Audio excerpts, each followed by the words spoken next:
وذكر فإن الذكرى تنفع المؤمنين. Assalamu alaikum wa rahmatullahi wa barakatuh. May the peace and blessings of Allah be upon you all. I'm Abdullah Oduro and welcome. A young woman walks in the mosque and she sees a group of sisters standing around one particular sister. She walks up to that group wondering what's going on, and she notices that these women have pieces of paper with requests on them, with du'as, prayers, and they're handing it to this sister and they're saying, okay, please make this du'a for me. This is for my relative, this is for my friend, this is for me. And the sister that walked in the mosque is wondering, why are they doing this? You see, this sister was a convert, and she didn't know why they were handing her these prayers. She was thinking, is this a righteous sister to that level? Why is this sister so special? Come to find out that this sister was going to make the pilgrimage to Mecca. And that's when it really hit her.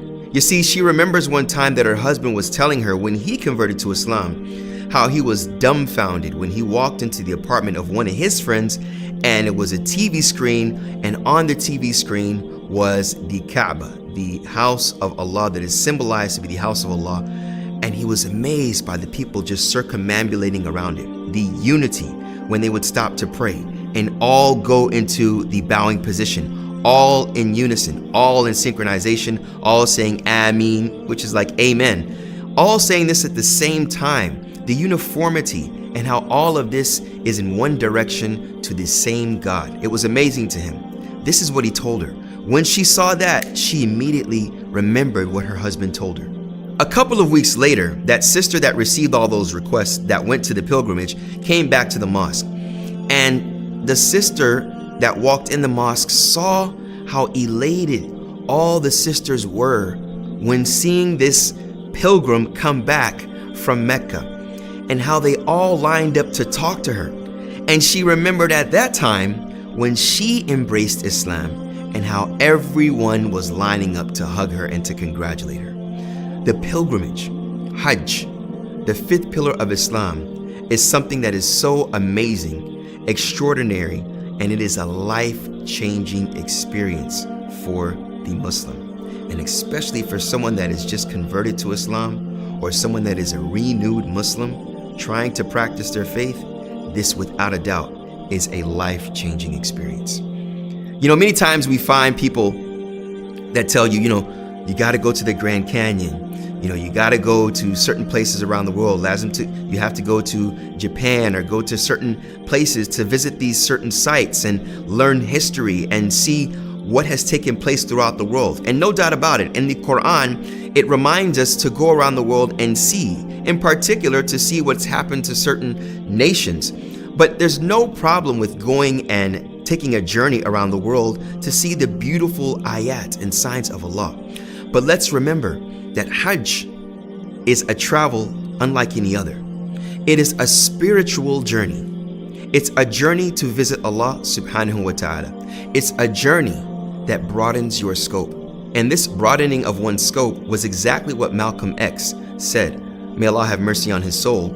An individual that fought against dehumanization and prejudice and stereotypes and racism against non-whites, particularly African Americans, when he said, "Never have I experienced such sincere hospitality and true brotherhood as displayed by people of all races and colors in this ancient holy land, the home of Abraham, Muhammad, and all of the other prophets of the Holy Scriptures. In the past week, I have been utterly speechless and spellbound by the graciousness displayed around me by people of all colors."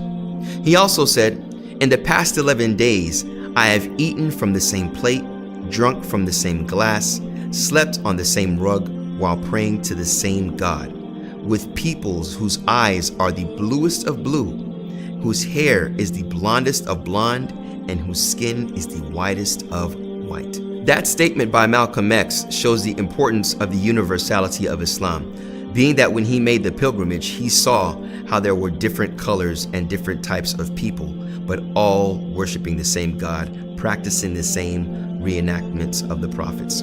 Even within practicing this pillar of Hajj, there are certain adab, or certain forms of etiquette here. We see in chapter number 2, verse number 197, where Allah says, the Hajj, the pilgrimage, are well-known months. It's within well-known months. So whoever decides to perform the Hajj or make it obligatory upon themselves by performing it, there is no sexual relations, nor any disobedience, nor any arguing or disputing during Hajj. And whoever does it, Allah is well aware of what you do.